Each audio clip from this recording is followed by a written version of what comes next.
Hey, I'm in my kitchen today making a healthy dose, I would say, of comfort food, and I'm actually using one of my favorite things that I try to steer clear of as often as possible, but that is cheddar cheese. So I am making a cheese sauce over zucchini noodles with some raw vegetables, some cooked vegetables. It's gonna be so tasty. I kind of call it my pasta taco bowl, but whatever you want. You could top it with any lean protein that you wish. I do have some shredded rotisserie chicken that I put on top of it, but a lot of people do a ton of different things. So I am starting with a base of some raw shredded purple cabbage.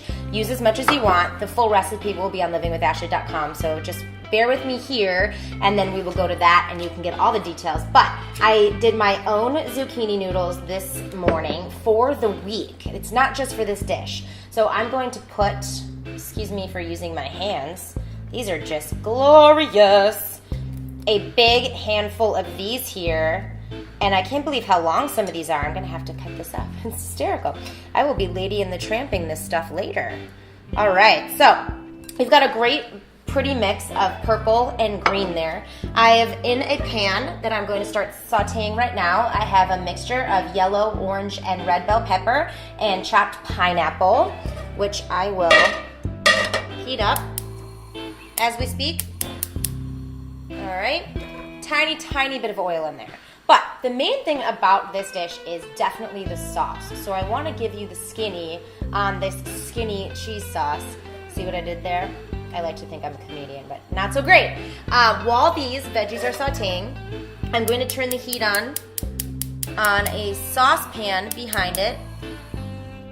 And it's just not wanting to light today. There we go. Okay, I'm going to put a tiny bit of avocado oil at the bottom, the base, and then I'm going to swirl it around so that we get it to cover the pan. So easy. And I'm gonna start by, I did chopped scallions and chopped jalapeno, putting that at the base. Now the reason I put jalapeno in the sauce, and you don't have to if you don't like spice, but two things to know. One, cooking jalapeno takes down the spice. Obviously in my opinion, but it's just very true. And then mixing it in with the sauce. Second thing is I love having it in the sauce to add flavor, so you don't need to have as much cheese and also as much salt.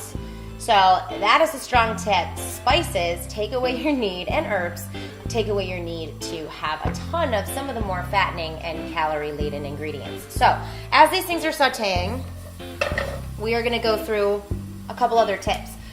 I spiralize the zucchini noodles. However, I do find it to be more budget conscious, but if you don't have a spiralizer at home, or you find them frustrating, or you just don't have the time to do it, that's fine, because almost every single grocery store nowadays carries the pre-spiralized vegetable noodles. They have butternut squash, zucchini, sweet potato, beets. They have so many different things. But if you want to spiralize yourself and you don't like zucchini, I have started messing around with spiralizing daikon radishes, because they literally have a very mild flavor, so they take on the flavor of anything that you're cooking. And I don't know what it is. I'm obsessed with it. I think it's like the best flavoring out there, especially for a noodle. It's kind of like a white pasta that, again, doesn't have a ton of flavor, but definitely takes on the flavors of the sauces and the things that you're adding in. So these are sauteing. Got these sauteing too. I'm gonna snag one of these. Also, while I'm doing this, one of the cool things I'm doing today is making homemade bread that I need to check on. That is on livingwithashley.com if you want to see how to make a gluten-free oat bread. Oh, it looks amazing. Oh, I'm so excited. And I'm using it to do some of my other recipes that I'm going to be talking about today, which are toasties. So definitely tune into the vlog for toasties and all sorts of other creative, crazy things I like to do to fill me up at breakfast and lunch and dinner. A toasty to me is basically just an open-faced sandwich that you can have any time of day. And I love coming up with interesting ways to, kind of like shake things up a little bit. Toast can be boring, right? When you're home making your own bread, it's not totally boring. But, all right, we have got these going. So while I've got the jalapeno and the scallions going, I am going to show you the next step. I have got 1 small garlic clove minced. Come on out, garlic clove. And I'm gonna heat that for roughly 30 seconds with these. After they've become lightly browned, you wanna add in the garlic. And then I've got a 1/4 cup of full-fat coconut milk and a 1/4 cup of shredded cheddar cheese.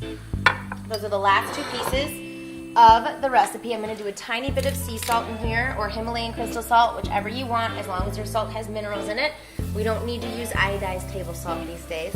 If you want more info on that, definitely go to the blog, because I talk about that a lot, and just search for salt, and it'll have that discussion on there. Okay, it's been 30 seconds. Let's add in this full-fat coconut milk. Woo! Sizzle, sizzle, sizzle. And we're going to stir that up so it doesn't burn. Anytime you're using milk or a cream or anything in a saucepan that's already been heating other things, you want to make sure it doesn't burn at the bottom. So you just want to stir, stir, stir until it looks creamy and, I like to say saucy, but again, I've told you guys I'm really not that funny. So we will just pretend like I am not trying so hard. And got that stuff going. We're gonna heat this up and let it simmer, which it does really quickly with this little amount and also with it having already been heated. Now we're gonna stir in the cheese. See how fast the sauce is going? It's amazing. Stir in the cheese. We're gonna make it melt. We've got our bell peppers and pineapple here, getting all browned and yummy. While I'm doing that, I'm just gonna hand mix the noodles with the cabbage. Sauce is melting. Oh my gosh, this just looks so yummy. I'm so excited. I get really hungry filming these, so I mean, when in doubt, you can probably bet I'm eating this right after I make it. So I just am getting super duper excited. Okay, check out that bubbling cheese sauce. You're gonna pour this over the noodles. Oh, la la la la la la la. It's like adult mac and cheese, I swear. It really is. It's just so yummy. Okay, let me put this in the, so I don't burn myself. I'm gonna move the veggies over to the bigger burner. Get them a little bit more well cooked. I'm like a weirdo when it comes to bell peppers and pineapple. I like them really, really, really, really grilled. And kind of like with onions too, but with other vegetables, I'm the complete opposite. I love my asparagus very, very crispy, so hardly cooked. Same thing with my green beans. Even like with certain things like cauliflower, I like it to have that kind of almost like it's crudité, but this is what the noodles and cabbage look like with the sauce. So yummy. And I'm going to finish that off by putting the vegetables on top, and I will send you guys away with a picture of the finished product. I hope you try this. I really think this is super, super tasty. Don't forget, you can add in 1/2 cup of a lean protein like shredded rotisserie chicken, grilled shrimp, pork tenderloin shredded, anything you do in the slow cooker or you want to quickly do in a grill pan, you can put on top of this to add some protein, or even a fried egg on top would be really, really yummy. So try this recipe. Let me know how you feel about it. I'll see you guys soon.